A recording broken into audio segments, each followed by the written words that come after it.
Golden State Warriors. Napakagandang araw nga po ito mga ka-one stories para sa kanila dahil maliban nga sa pagkapanalo nila ngayong araw, mas lalo lamang nga silang nakadikit sa win-loss record ng West. Sa ngayon, may natitira pang 14 games sa Warriors at masasabi nating sapat pa ang natitirang games para maiwasan ang play-in tournament. Pero ang tanong ngayon, kaya nga ba nilang umabot hanggang top 6? Well, yan nga ang ating tatalakayin ngayon at aalamin na rin natin ang napaka-impressive na winning streak ng team ni Kai Sotto na Yokohama B. Corsair.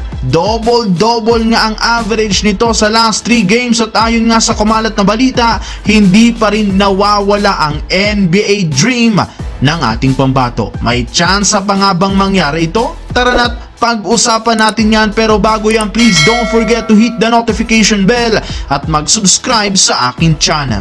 36 wins, 32 losses. Yan nga ang hawak na record ngayon ng Warriors at nasa pansampung pwesto pa rin sila.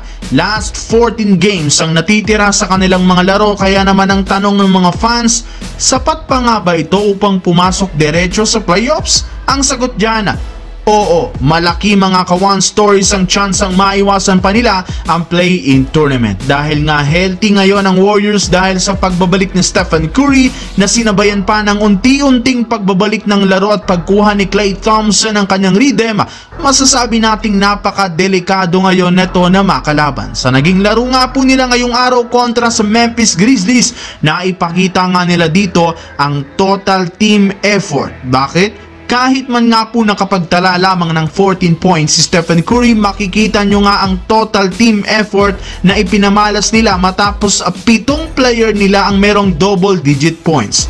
Kung inyo nga pong mapapansin, medyo bawas nga ngayon ang binitawang 3-point attempts ng Warriors na meron lamang 39 attempts at 18 nga dito ang pumasok. Mas focus nga po ngayon si Coach Steve Kerr sa high percentage shot, meaning mas kinakalabaw nga po nila ngayon ang perimeter offense. Sa ngayon, kung ganito lamang nga po ang ipapakita ng team, malamang sa malamang kaya pa nga po nilang makapaglaban hanggang sa top 6 spot ng West at maipanalo at least 10 games sa kanilang natitirang 14 games. Sa kabilang banda naman mga ka-one stories tungkol sa ating pambato na si Kai Sotto. Isa na namang napakagandang laro ang ipinakita ni Kai kahapon kontra sa Toyama. Dito nga po nakapagtala siya ng kanyang career high 14 rebounds na may kasamang 16 points, 2 assists at 2 blocks. Literal, unti-unti na nga pong napapansin si Kai Sotto sa kanyang bagong team ngayon. Well, lingid nga po sa kalamang lahat, eto na nga ang pangatlong sunod na beses na merong double-double average si Kai Sotto sa talaan. Isang senyales na nakuha niya na nga sa wakas ang tiwala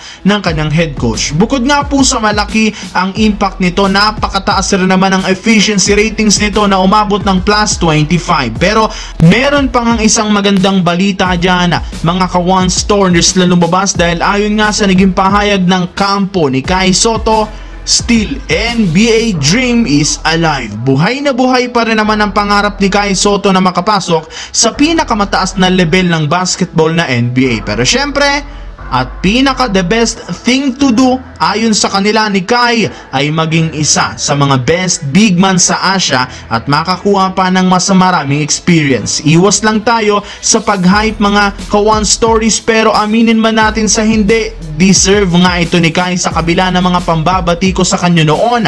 Pero ngayon, isa na ating pambato sa mga player na mabango muli ang nilalaro sa Japan B-League.